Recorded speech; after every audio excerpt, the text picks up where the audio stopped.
My channel ఈరోజు mushroom biryani చేయబోతుంది. ఎలా చేయాలో చూపిస్తానండి. కడాయి పెట్టుకున్నాం. కడాయి పెట్టుకొని 3 స్పూన్లు అంత ఆయిల్ వేసుకున్నాం.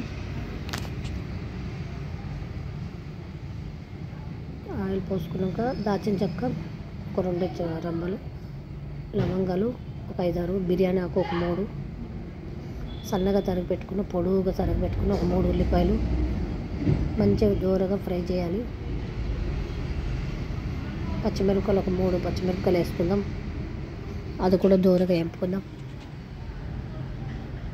మంచి పచ్చివాసన పూల కలర్ రావాలి, అప్పుడు బాగుంటుంది. అల్లం పేస్ట్ 1 స్పూన్ వేసుకుందాం. అది కూడా పచ్చివాసన పోవాలి. మంచి దూరగా వేపుకుందాం. బాగా ఫ్రై అవ్వాలి.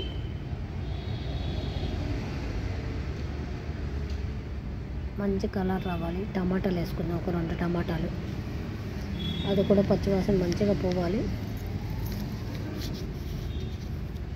బాగా ఫ్రై చేద్దాం. కొత్తిమీర, పుదీనా వేసుకుందాం. ఉప్పు సరిపడా వేసుకుందాం. చిటికెడు పసుపు. మంచిగా కలుపుకుందాం. మంచిగా కలుపుకుందాం. దగ్గరకు అవ్వాలి. వాటర్ పోయకుండా ఇప్పుడు మష్రూమ్ కట్ చేసి పెట్టుకుందాం. ఒక 200 గ్రాములు మష్రూమ్ వేసుకుందాం. మంచిగా కలుపుకుందాం. మంచిగా కలపాలి. అప్పుడే నూనెలో వేగినాకనే వాటర్ పోయాలి. మంచిగా కలుపుకున్నాం. 1 కిలో బియ్యం వేసుకుంటాం. 2 గ్లాసులు అంతా.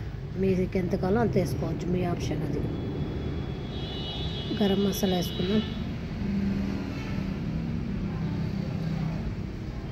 1 స్పూన్ గరం మసాలా, 1 స్పూన్ కారం, సరిపడా కారం వేసుకుందాం. మంచిగా కలుపుకుందాం. దగ్గరకు అవ్వాలి. మంచిగా చాలా బాగుంటుంది. అందుకంటే మష్రూమ్ తినాలి, అప్పుడప్పుడు తింటుంటే హెల్త్కి మంచిదంట. అందుకంటే నేను అప్పుడప్పుడు వండుతూ ఉంటాను మష్రూమ్. చాలా బాగుంటుంది. దగ్గరకు అయిపోయింది. ఇప్పుడు కొద్దిగా ధనియాల పొడి వేసుకుందామండి. సగం స్పూన్ ధనియాల పొడి వేసుకుందాం. మంచిగా కలుపుకుందాం.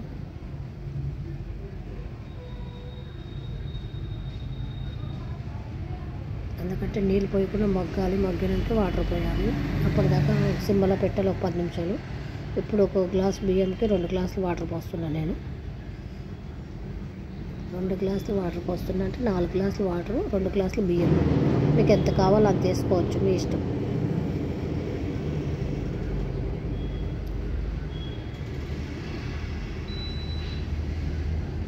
మసలింది. ఇప్పుడు బియ్యం వేసుకుందామండి. ఇప్పుడు కడిగి పెట్టుకున్న బియ్యం, మామూలు బియ్యం అండి, బాస్మతి బియ్యం కాదు, మామూలు బియ్యమే. మీ ఇష్టం. బాస్మతి బియ్యం వేసుకున్నా వేసుకోవచ్చు, మీ ఇష్టం అది. నేను మా బియ్యం, మా సోనా మసూరి బియ్యం వేసిన.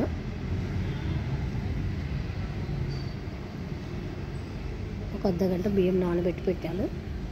బాగుంటుంది, పొడి పొడిగా ఉంటుంది. ఇప్పుడు కలిపేసినాము. మూత పెడదాం. ఒక 10 నిమిషాలు మూత పెడదాం. మగ్గాలి మంచిగా. అది కొంచెం వాటర్ ఉంది, కలిపి మళ్ళీ కొంచెం పైన మగ్గు పెడదాం. ఎందుకంటే పొడి పొడిగా రావాలి, మెత్తగా ఉంటే బాగోదు. అందుకని చూద్దామా. అయిపోయిందండి మష్రూమ్ బిర్యానీ అయిపోయింది. కొత్తిమీర, పుదీనా ఫ్లేవర్ కోసం వేసుకుందామండి. కొంచెం మంచిగా కలుపుకుందాం.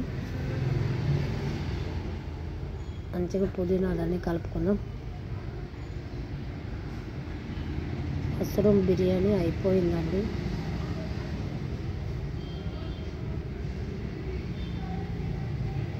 ఇప్పుడు ఒక బౌల్ తీసుకుందాం. ప్లేట్లో తీసుకొని సాల్వ్ చేద్దాము. పెరుగు పచ్చడి పెట్టుకుందాం పక్కకి. మష్రూమ్ బిర్యానీ అయిపోయిందండి. ఎలా ఉందో మీరు కూడా ట్రై చేసి కామెంట్ బాక్స్లో కామెంట్ చేసి లైక్ చేయండి. థ్యాంక్ యూ అండి.